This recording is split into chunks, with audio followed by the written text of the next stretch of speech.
Welcome to the Rooster Crows podcast. My name is Stephen Milton, and today we're talking about the Sistine Chapel. That place in Rome where there are so many absolutely famous images of Christianity painted by Michelangelo on the ceiling back in the 1500s.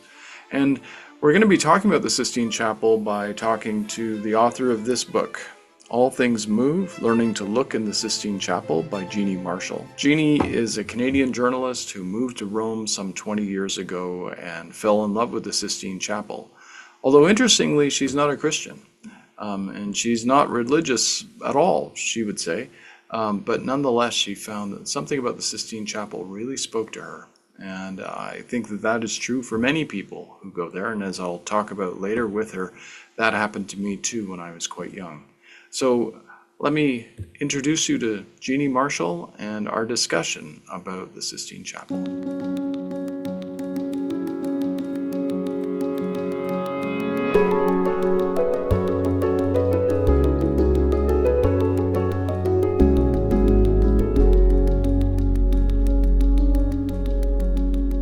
So my name is Jeannie Marshall, and I am a writer. I'm a Canadian writer. And I often say that just because I've spent the last 22 years living in Italy. And so suddenly nationality becomes very important. But before that, I worked as a journalist in Canada for the National Post for quite a while, until I guess it was the early 2000s. So from when the paper started to the early 2000s. You moved to Rome, and in Rome, in your book, you say that you visited everywhere in Rome except the Sistine Chapel for, I think, 12 years or so. Why were you holding back on the Sistine Chapel in particular, since that's such an obvious, tourist destination for anybody who's new to Rome? I know, like I sometimes think if had only just been going to Rome for 2 weeks, I probably would have gone to the Sistine Chapel. But it's one of those things you can put off, and people put it off. And I've talked to other people who live there. We tend to put it off simply because it's always busy, it's always crowded, it's always a little bit difficult to get inside. It's not a big place, as you know. It's like when you go inside and you realize there's this place with this massive reputation, and it is enormous and high up from the floor. It is a big thing, but it's not museum big in that sense. So no matter what, there's going to be very few times that you're actually going to be able to go and not have a lot of people. And so living in a place like Rome, where there are a lot of tourists, and sometimes when you're just doing your normal daily activities, like going to the market, you can become a bit exhausted by that. And so to actually put yourself in that situation is a little bit daunting. So that was one reason for sure. And then another reason I had to acknowledge as I started going was that my mother had a real reluctance and a real kind of complicated relationship with Catholicism, and the Sistine Chapel being this huge symbol of Catholicism. I think that was partly why I just didn't know what was wrong. I had a sense there was something possibly scary in there, and I didn't know what it was. Not that I had acknowledged any of that, but after going, I came to see that that was what was there. And so eventually you do decide to go visit the chapel. And what was your impression the first time you walked in? Yeah, it's interesting. I do remember going, and it was almost secretive. I went and I booked a ticket online. My son was at school, my husband was at work, and I just sort of, slipped away and went into the Sistine Chapel and just thought, well, just see, what is it like? And certainly the museum itself, you have to walk through this huge museum, which is filled with unbelievably incredible things that I still love to go. I had to spend too much time in the Sistine Chapel, and I still love to stop every now and again and just go and visit something else and in this amazing place. So I walked through all of that, and I was pretty tired by the time I actually got to the Sistine Chapel, stepped inside, and then I didn't know what to do. I didn't know where to look, and I didn't know what I should be looking at. I had read about it somewhat, but seeing it is something else. Because when you read about it, you often look at panels and pieces and individual pieces. And I look and I think, I don't see any of it. I can't find anything familiar. And then I found, of course, God and Adam in the center, and that's a kind of a way of grounding yourself. But the first couple of times it was just more I just more had the sense of being jostled around, being unsure what I was there to see. And I really observed other people because I wondered, what are they here to see? What are we all doing here? I was sure that many other people were as confused as I was. Certainly the people, well, you often meet academics there, historians, art historians, and they know better what they're looking at. And the tour guides, tour guides, I mean, they're amazing. They have been in that place so much and examined every little bit of it. So I started to realize there's those who know a lot about the details of it. And then there are the rest of us out here kind of, knowing that we should be here, knowing we should be looking at it and not really sure why. And so that became my mission to try to figure that out. Why? What is that? What is the answer to that?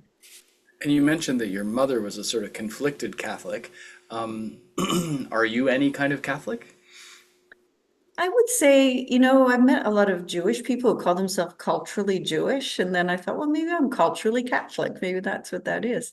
I grew up with all of these. Well, I grew up with the fraught sense of Catholicism from my mother, but I actually grew up with a kind of lovely sense of it from my grandmother, because to her faith was very, very strong. And she had many images that you see in Catholic homes, the images of Christ on the cross, and she would, hold her rosary beads and she would pray. And I didn't really understand it because I didn't see my mother behaving quite in the same way. But I did recognize that this was a kind of power that my grandmother had. It gave her a huge amount of strength, and she didn't have an easy life. And so I think it was something that was very important to her. But I There's didn't know how I fit into that. I still don't, to be honest.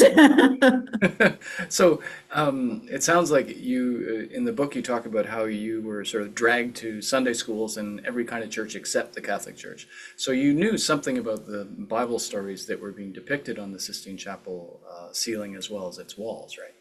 Yes. In fact, I loved the Bible stories. I loved going. I used to go by myself. My mom said I could take the buses that would come in our small town and take you to whatever church, but it was just don't go near the Catholic Church. Just don't go there.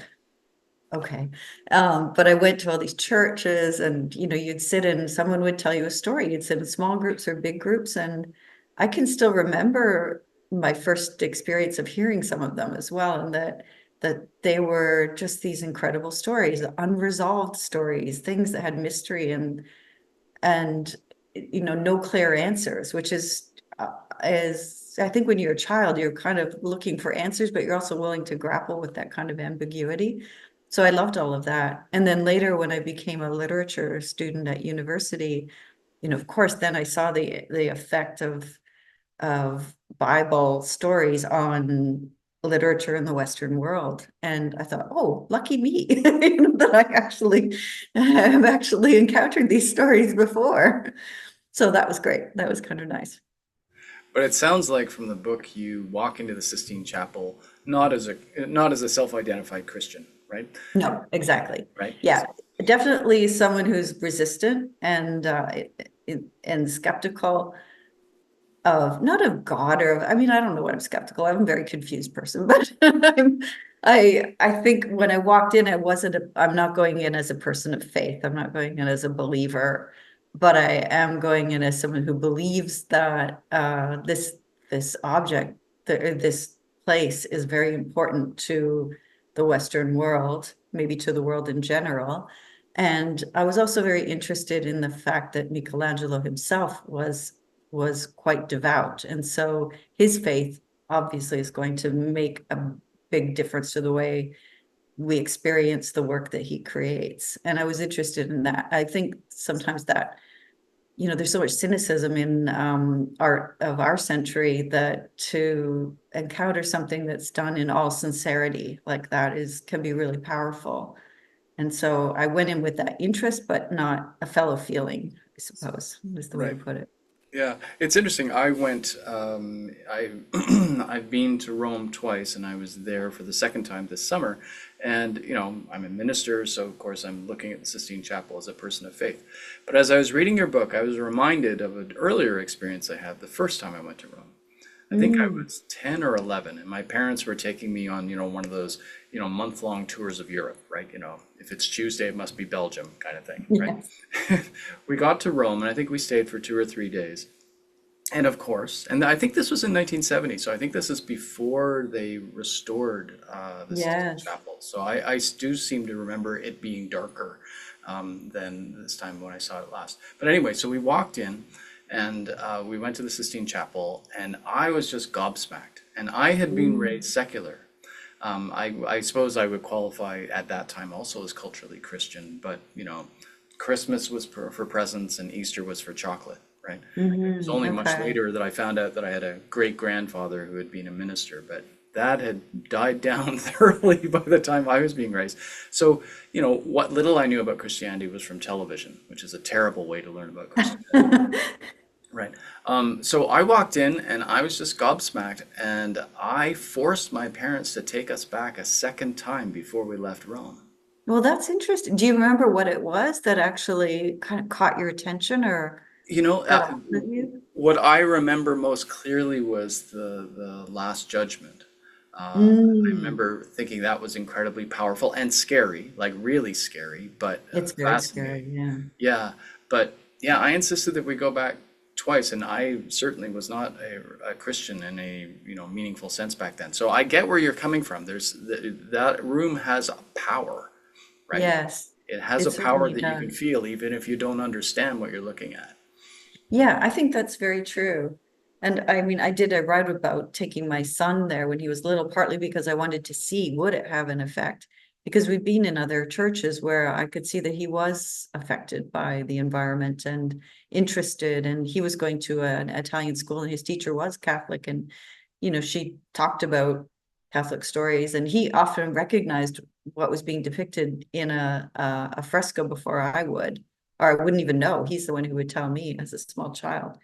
But when we were in there, he was just overwhelmed, and it was really hot, and he wanted ice cream. And that was, we couldn't get him off that. So Priorities, Mom, yes, priorities, right? exactly, Now, exactly. early on, one of the images which you really get taken with, and you describe it in some detail, your reactions to, is a surprising image. I mean, it's surprising that it's on the ceiling at all, and it's surprising, I think, that this is the one that sort of started to open up the Sistine Chapel to you.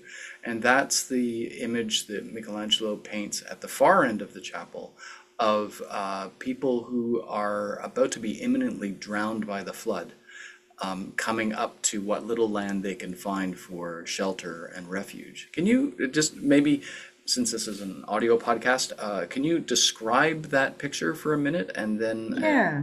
And the thing that kind of struck me was you do see these people coming out of the water, and they look really despondent and frightened, and you see the ark in the distance, and you see that people are coming up out of the water, they're reaching land, they're carrying each other, they're carrying objects, they're not clothed for the most part, and it's a very strange image. And I kept thinking that these are the people who survived the flood. But of course, and I think he almost wanted you to have a bit of confusion about it, because they don't survive the flood. The ark is sailing away. That's why it's so small. It's in the distance, it's going away.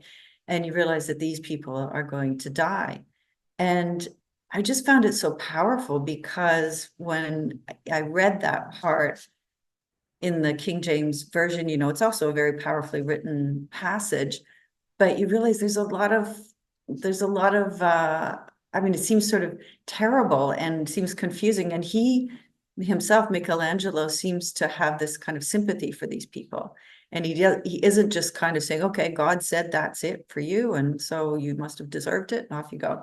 He he seems to wonder why, and why did this happen, and what's wrong with these people, like what happened, why should this be happening to them? And so his sympathy makes, suddenly when you look at it, you start to have some sympathy for them as well, and you wonder why some were chosen, why some were not chosen, and why did he choose to depict these people instead of the ones who are going to survive? Why did he choose to depict the people who are condemned?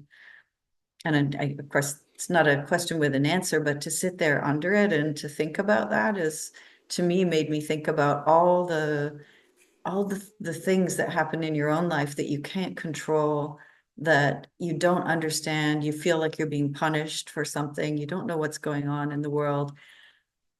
Just even just mortality itself, that sense that we all have to die at some point, and what does that mean for us? What does it mean for the life we have left? What does it mean after we die? These are all these things seem to be kind of mixed into this image somehow, where you see the water and you see this grayness of everything that's all bleached of color, and it's all there's just this very, very faint horizon line where otherwise it looks like it's nothing but water, but you can't tell the sky from the water. And that almost becomes like a terrifying thing. It's not a terrifying, it's not like you're seeing fire and hell or anything. You're actually just seeing this kind of blankness. But having the chance to sit in the room after looking at all the colorful depictions of everything else in that room, including the paintings that are not done by Michelangelo. And then I became kind of overwhelmed by this little gray patch in the ceiling. But it did seem very meaningful to me. And it seemed to me like the first time that I could kind of say, oh, okay, I think this whole thing has more to say to me than I might have realized. And it's about art, it has things to say to me that are about art, but it has things to say to me also about the meaning of my own life as well. Yeah, I mean, it's an interesting image because you're right. Michelangelo's sympathies are clearly with these people who are basically being killed by God. Yes. Like that's the Yeah. story, right? God gets fed up with how corrupt human beings have become and decides to just wipe them out and start over. Yeah. And theologians make the case that, first of all, we don't have to take this story literally to begin with. There's Hmm. no geological evidence that shows that this ever happened. So this is probably more a Jewish take on or rather, a Jewish take on flood myths, which were common all through that part of the world. So they had to tell this story somehow. So they told it as a story where God is frustrated with a corrupt humanity, which has been corrupted by fallen angels, if you follow the logic of the biblical Yeah. story, right? So it's not humanity's fault, but this part of humanity, most parts of humanity, have chosen to allow themselves to be corrupted, and God doesn't know how to restart short of just, turning the computer off and turning it back on, basically, by doing a flood. But Michelangelo doesn't present these people looking as though they're a bunch of serial killers. No, that's the thing. They just look like human beings, and they just look forlorn. I guess then they are. They look, like they're alone now, and that's a state you don't want to be in. I suppose that's partly why you look at it and it gives you a bit of a chill to see it Yeah, depicted. and and as you say in the book, they don't know why they're gonna die, Yes, they don't know. And right? this is one of the things I like about Michelangelo, I think, is that he's not dogmatic, in the painting. There's no, you look at it looking for answers, you're not going to find any answers. It's all questions, and it's all just about searching. And that's, to me, the most important thing that you can do is just keep asking the questions again and again. And that's maybe where I first had that sense that it was so open, that it wasn't, I'm not looking at something where there's a very defined interpretation here. Actually I could probably spend the rest of my life looking at it and not ever feel like I've got it. You grasp hold of parts of it and then some other part gives away. And Well, that's right, and I must admit that this time around, when I went with a thorough sense of the Bible in my head, and I looked up at the ceiling, and what I saw was all the non-biblical bits which Michelangelo had put in there. We could talk about the famous image of Adam reaching out his finger to be touched by God, right? yes, First of all, that's not how Adam is created in the Bible, right? Adam is formed out of, out dirt, of out of play, mud, right? clay, Yes. yeah, right? And yet Michelangelo paints this sort of beautiful, naked, languid Adam. He's alive, and he obviously has breath Mhm. and consciousness, and yet he's got his finger limpidly sort of put out, waiting for something extra to come from God, Yes, who's rushing towards him, right? And it begs the question, what is that extra thing? yes. That Because he spark. looks just as human as all the humans who were trying to flee the flood. But he looks slightly unanimated. And that's, I suppose maybe we put ourselves in that position as well. And you say he's waiting, he can only really come to full life. His full life can only be experienced by being touched by God. And that's, I don't know, maybe that is what we're supposed to do, is identify in a way with Adam and feel that way ourselves. But it is a thrilling, I mean, it's such a hard piece to look at because you've seen it so much, but once you actually take it apart and look at it, even just the detail of the hands, the hand of Adam that's just sort of hanging there. And then this forceful God that's kind of coming with his hand outstretched. It's so powerful. And then when I was reading about it and discovered that some people didn't recognize that that was God and didn't understand what that was, is very interesting because you think, okay, so he created an image that we all now see as a cliche, which is pretty successful then, you know. But it is Yeah, hard to then break it down as someone who's seen it a lot and seen it, and I see it constantly. I'm so aware of it being used as a joke often in different contexts. And even in ads, you see it in advertisements all over Rome on billboards used in different ways. right. And when you actually see it and have a chance to really look at it, you realize it's an extraordinary image in itself. And yet, because and maybe one of the reasons it's so memorable is because it doesn't depict what the Bible describes, Yes, right? yes. And I didn't understand that until later, until reading that and realizing, oh, yes, I mean, I knew that Adam is supposed to be made out of clay, but I thought, is there another version of this? No, that's his version. Yeah, that's right. He made his version, which takes a Yes. lot of, and he's, how Uh, old is he when he does this? oh 24 gosh, he was in his 30s, like when or he was 30s? doing that. Yes. And it's also arrogant as well, when you think about it. And he did see himself, people called him Divine Michelangelo, and he did see himself as quite something. And that fact that he creates the image of God creating the world in the same position that he had to take to create the Sistine Chapel. That's it. It's wonderful and beautiful, but it's not shy. It's quite, he certainly believes that he's doing something, I don't know what he said as important, but he's doing something very important as well, which, maybe later he felt he shouldn't have been so arrogant about it. But at the same time, I sometimes think with artists generally, we've all met egotistical artists and but it takes a certain amount of ego for sure to actually go in and decide, I'm going to show you something from inside me and that I think is important for humanity. And that's what he's doing. So I think you can't be a wallflower if you're going to do that. Indeed. And I mean, and it's funny too, in the area where God is creating the sun and the moon and the stars, you see God looking very, very determined and in charge, but you also see God's backside, Yes. Isn't a that full funny? buttocks shot of I God. It's like, know. wow, I, really? I was there once when there was a school group there, and I thought the teachers did something nice, which was they gave the kids a list, like find these things, find the ark, so it's just a way for them to actually be able to look at the ceiling and locate things. But one of them, they were all howling over it, was find God's bum. And, I mean, that was, I think, the last thing on the list. And they're just, killing themselves laughing over that. But it's there. But that speaks to something which Michelangelo brings to Christian art, which hadn't been there as clearly as before. He obviously loves the human body. Yes, yes, yes.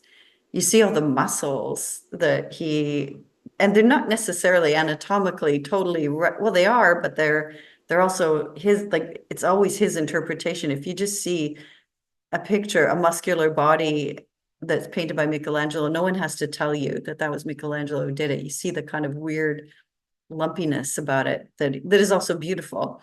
Although apparently it was Leonardo who said that his Michelangelo's people looked like sacks of walnuts. Which in a way, yes, I can kind of see it, yes. People can't But be lumpy. It happens. no, but there's a beautiful in Florence, there's the beautiful a wooden crucifix that's in in Santo Spirito, in the Basilica di Santo Spirito.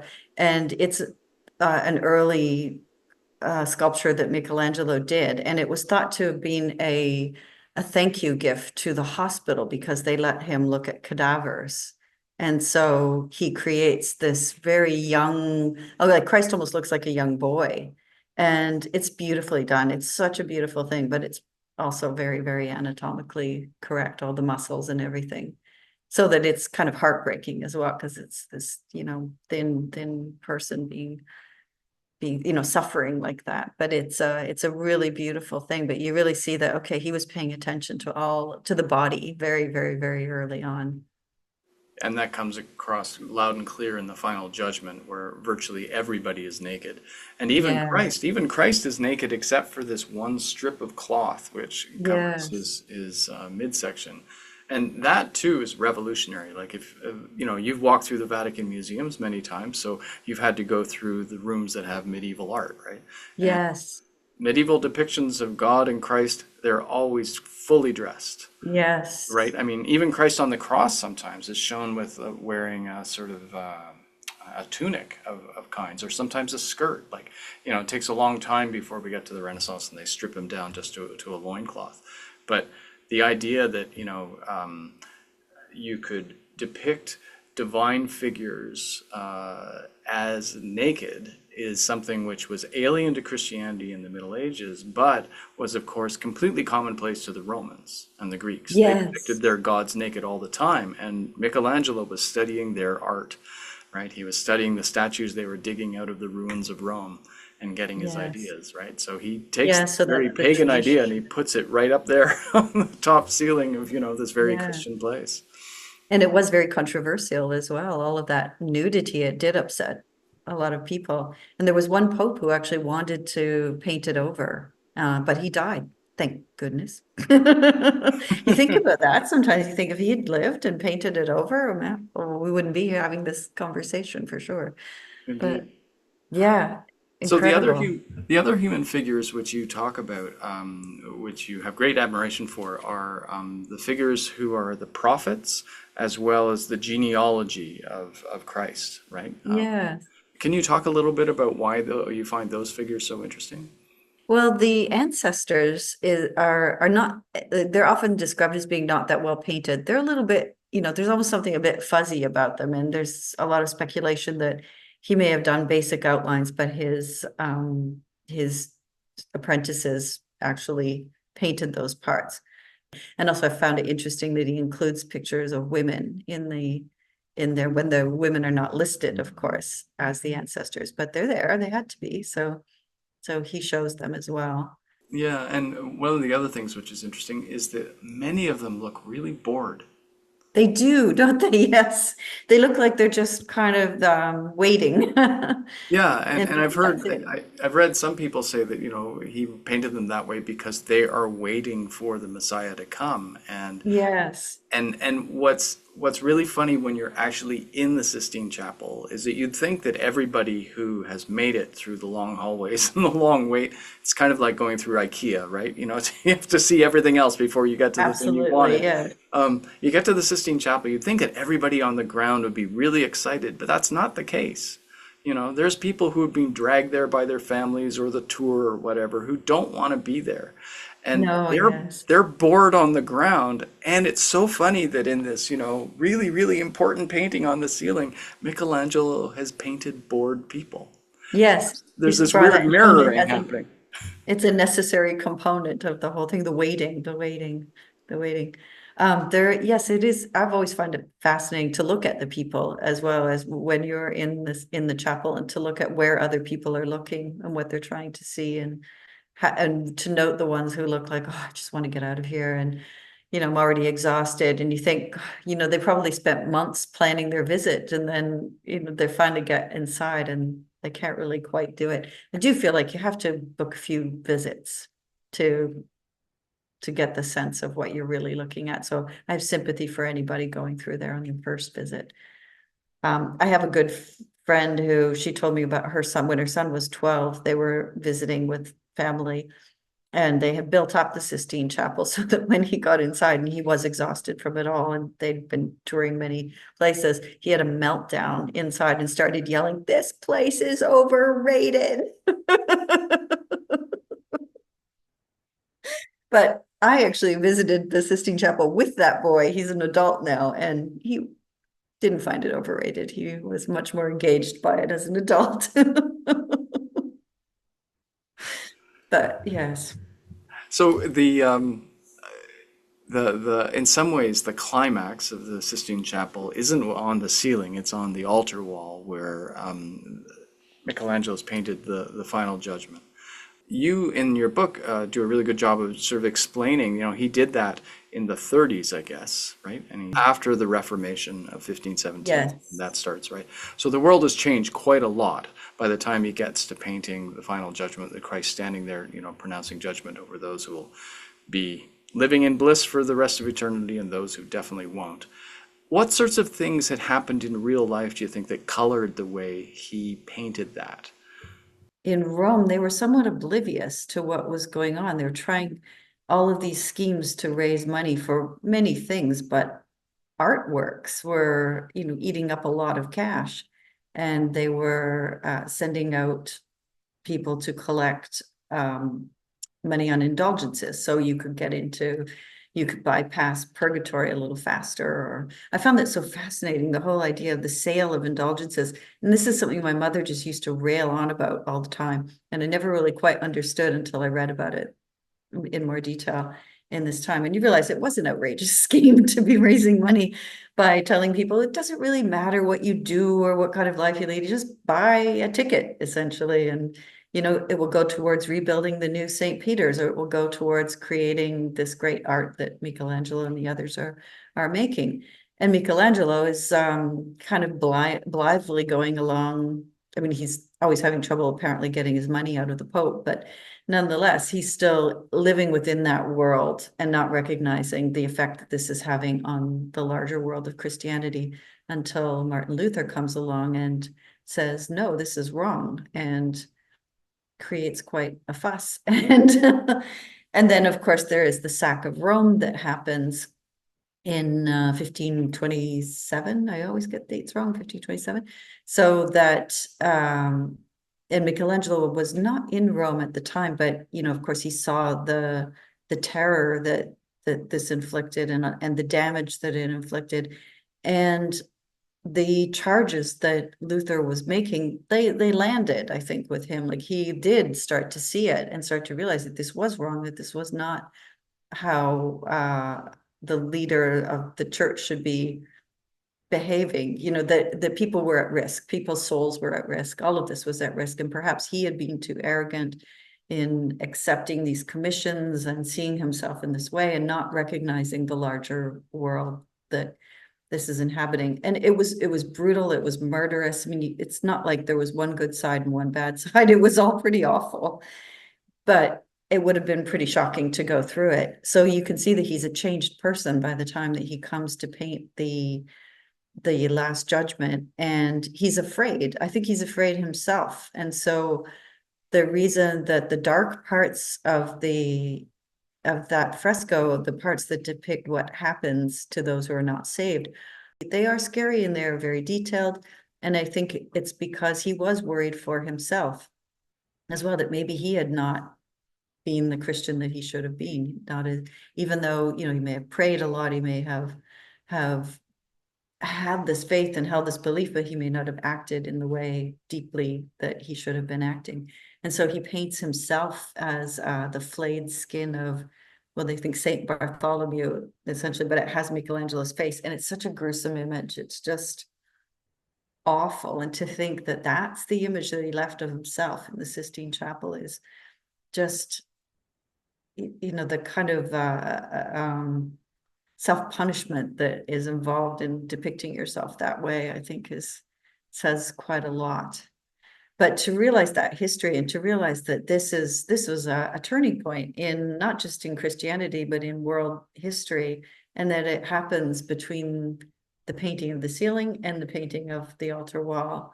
And so you've got these two worlds are preserved. So you have the world of Renaissance Christianity that we don't really have in the same way anymore, depicted on the ceiling. And then you have this rather frightened version on the wall that is very raw and very, reacting to very recent events that we're still living with now.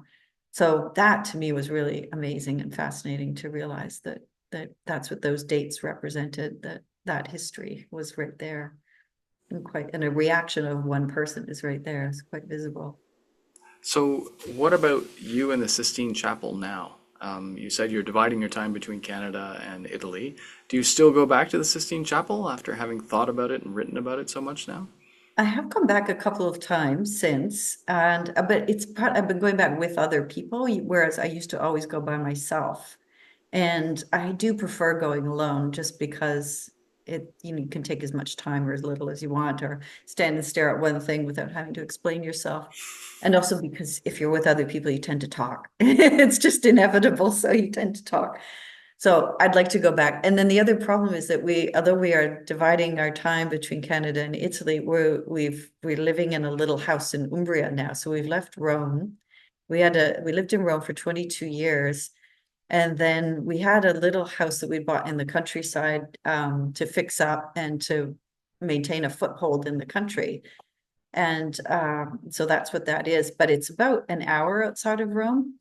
So there's a nice train connection and everything, but I do find that every time I go, I have a list of things I have to do. And now I'm realizing I have to put the Sistine Chapel on the list because I haven't been going, and I really feel almost sad about it because I feel like my connection to it is very strong, but I feel like it's being stretched because of not being able to just go easily. And there are new challenges as well. Before it used to be that you lined up and bought a ticket, and that was difficult enough. And then they created an online system which helped. But now, of course, with everything, there are bots that buy the tickets up, and scalpers that sell the tickets now. So it's become even harder to get it. Not impossible, but it's become even harder to get tickets. So I have to think about all of that and plan it. But I think I need to go maybe at least once a year. Whereas before I would go every few months. Now I think I can manage once a year. So it's been almost a year since I've been, so I have to go this fall. Well, hopefully, people who have heard our discussion will be put the Sistine Chapel on their list when they go to Rome. And I encourage you also just to take a look at pictures of the Sistine Chapel and just drink them in. It's not the same as being in the room, but it is a spectacular testament to a Christian cosmos made into one room. You kind of feel like you walked into a universe when you go to the Sistine Chapel. That's a good way to describe it. Yes, very much so. And there aren't too many things which seem so whole and coherent in our lives anymore. So it's a nice kind of oasis Yes, for definitely Christian, it is. yeah, for Christians and non-Christians alike. So, Yes. Yeah, it's where the convergence of Christianity and art, I think that's the apex of it right there. It's really where the two feelings come together beautifully. well, thank you so much for sharing your journey to the Sistine Chapel over and over again and how it's affected your life. Your book is a lovely read, and it's not too long, folks. So I encourage you to read it, and I wish you Oh, all and the it has best. pictures. And it has lots of beautiful pictures in it. Yeah. So I wish you all the best, Jeannie, going forward and living back in Canada now as well as in Rome. And thank you Yes, for the thank gift of you. this book.